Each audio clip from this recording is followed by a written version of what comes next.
7:55 a.m. on October 8th. And this morning I'm out here at the Hills property in my favorite set that I've killed more deer out of than any other spot on this property. And I think I finally picked a name for this set. We're gonna call it the Inevitable. This spot is literally perfect. There's 3 major trails that run north and south on this property.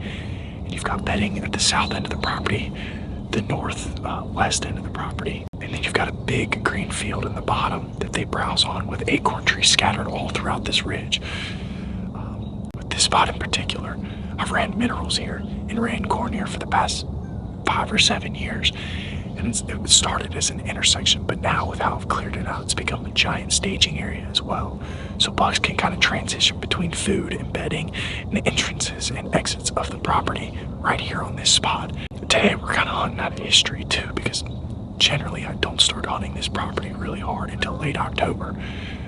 But I've noticed within the past few years, there's little windows in mid-October that I've missed where you get a cold front and a mature buck will get up on his feet and move through these areas. So when you get cold front sets like this can be valuable and crucial to hunt. I focused so much on late October and kind of just pushed to the side mid-October, and I think that's what's messed me up, because there's definitely been good opportunities here that I've missed by just saying, hey, I'm not gonna hunt the middle of October. But this year we're going to. On top of that, I've kind of talked to you guys previously that I'm in the middle of a career change and I'm gone Monday through Friday, so I've only got my weekends this year, so we're going to try and take advantage of that as much as we can. And this weekend, we had a major cold front come through. It is 37 degrees right now with a frost advisory, and for mid-October, that's huge. As you guys can see, I'm wearing blaze orange this morning because it's actually youth weekend. It's either youth weekend or muzzleloader. I think it's youth and then muzzleloader's next weekend. But hate wearing orange, but I've killed them in orange, so we're gonna do it. There's definitely been some activity. I'm expecting late movement this morning with the deer. I'm expecting like between 9 and 11, so we're gonna sit till about 11:30 today, which is pretty late for mid-October. But because we're in the timber and I've got previous years of pictures showing that they move later in the day when you get cold fronts like this right here, we're gonna sit tight and see what happens. So guys, stay tuned. It should be a pretty good morning.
I don't know how centered she was on the frame, but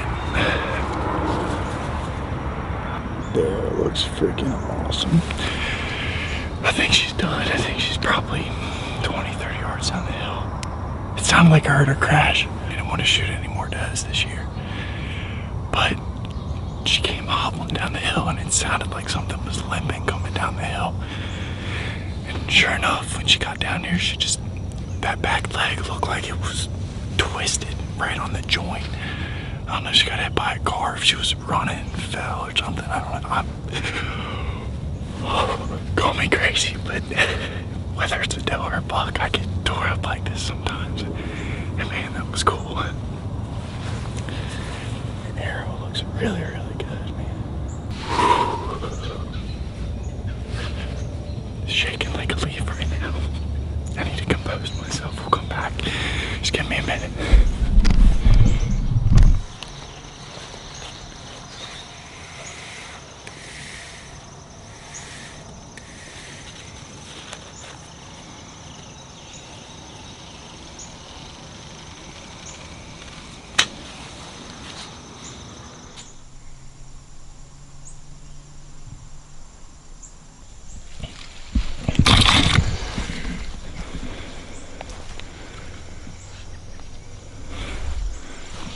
I think this is going to be a pretty easy track job. There's supposed to be 1 white and 2 red veins, and as you can see, she has coated this arrow with blood because there's now 3 red veins. So pretty cool to see. But she ran off down that way. I'm pretty sure I heard her crash. The buddy that I have, that I shot the deer for, his son's gonna come out and help us find it because we're trying to get his kid involved with the outdoors. She probably ain't far, but we're gonna go down here to the truck, wait for the other 2 guys to get here, and then we'll get to tracking. Here. Did we saw a big train? Yeah, we saw a big train. Who is that? Andrew. We had to walk. Where are we walking to? We had to walk on that steps. We have to walk near the steps? Yeah. Yeah? Well, watch your step over here because there's big holes, okay? You see like that one? Gotta be careful, alright? I probably should leave my truck there. Alright. Alright. We had to take our time. We gotta take our time. Actually, my wheels aren't on it, are they? It's a big train! You saw a bit, where'd you see the train at? On the bridge! Up there. Yeah?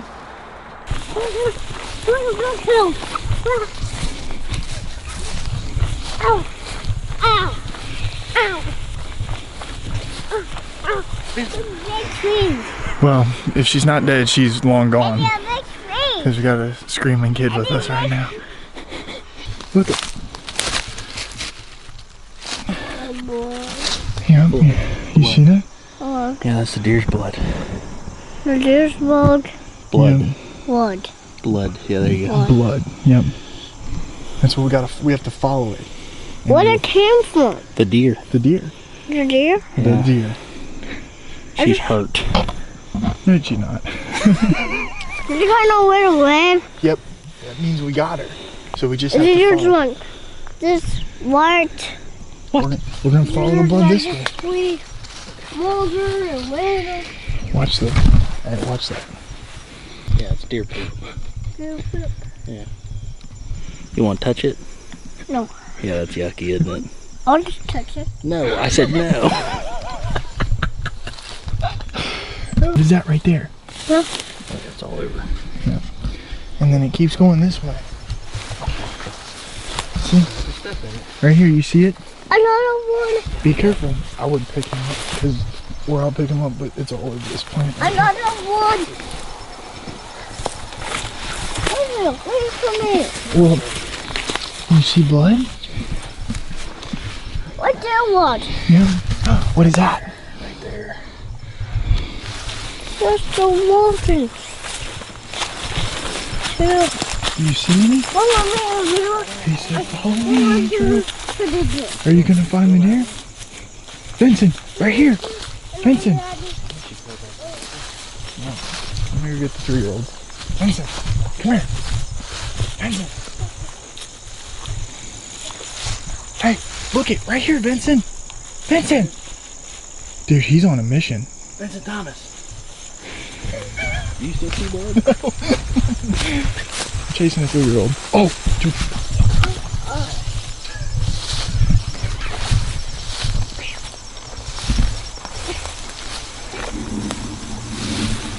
You still finding blood, buddy? You finding blood? Are you finding blood? Are you finding blood?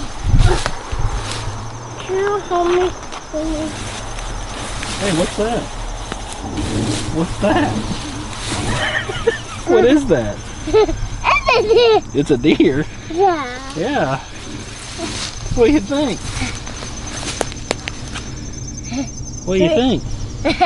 How are you visit? What are we gonna do with that deer? We're gonna shoot it. Well, he already shot it. We already shot What are we it. gonna do with now?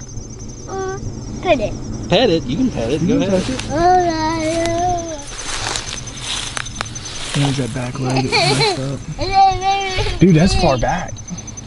I told you it looked like about the last shot, but I bet it come out about right here.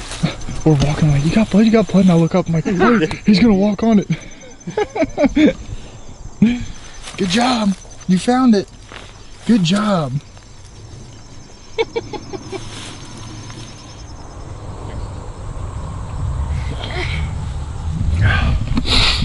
Well, that is a wrap for the October 8th hunt. Quick, clean, easy. Appreciate Keith and the youngin for coming out here and helping me. Wasn't really hard to track job. Pretty easy track job. We're 2 for 2 with the Mathews, and I'm 2 hunts in, 2 deer down. I wasn't really planning. Tractor. You have a tractor?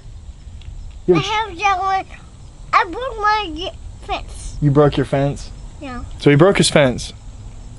What happened? Me. How did we find the deer? Did you find the deer today? Yeah. Yeah? How, was that pretty cool? Yeah. Are you going to come hunting with us eventually? Yeah. Yeah? What are you gonna do? We're on the truck, Daddy. Yeah, I know. Yeah, we got a little blood on the truck. Uh-oh. Are we going to, what are we going to do? You gotta shoot big dogs. So, as luck would have it this morning, I was actually able to use the Mathews again. I wasn't planning on shooting a doe, but we had a doe come down the hill and she was limping bad. And so with that back leg being twisted, her not putting any pressure on it, I texted Keith, because he's got a pretty busy schedule. As you can see, he's got his hands full with one. He's got another on the way. It's always cool getting the kids out in the woods. I mean, my dad did it to me. My dad did it to my cousin. My grandfather was a part of that as well. And I've taken plenty of kids out, and I just love doing that. So hopefully down the road, we get Vincent in the woods and we'll get him behind the camera one day, or we'll get Vincent in front of the camera one day. But played cat and mouse with her for a second, and she finally turned quartering away and she was getting ready to leave, and I just kind of threw a little sound at her. She stopped and I was able to get the bow drawn back and I put a clean shot on her. The entry hole was a little far back. It was kind of at the very end of the ribs, but the exit was right up here at the front shoulder blade, and it completely demolished both of her lungs. It was a little bit higher than I would have liked, but because I took out that artery on entry right under the spinal cord and then chopped both of those lungs, she went about 20 yards, and we actually heard her crash on camera. So that is always a good feeling being a bow hunter, when you know the deer went down quickly and humanely and there was no suffering. So that's a wrap, guys. Be sure to like and subscribe. The hunting is going to continue. I only have my weekends right now, so you guys got to work with me a little bit. It's going to be a tough season, but I know I'm going to be able to capitalize because we've been pretty fortunate. I've had nice weather on the weekends when I come home, and hopefully that'll continue as we get into late October, early November, and I'll get to punch my buck tag here soon. So guys, again, be sure to like, hit the subscribe button, and I will catch you later on the next episode of Andrew Bernard Outdoors. You want to tell them to like and subscribe? Say like and subscribe. Like and subscribe. Like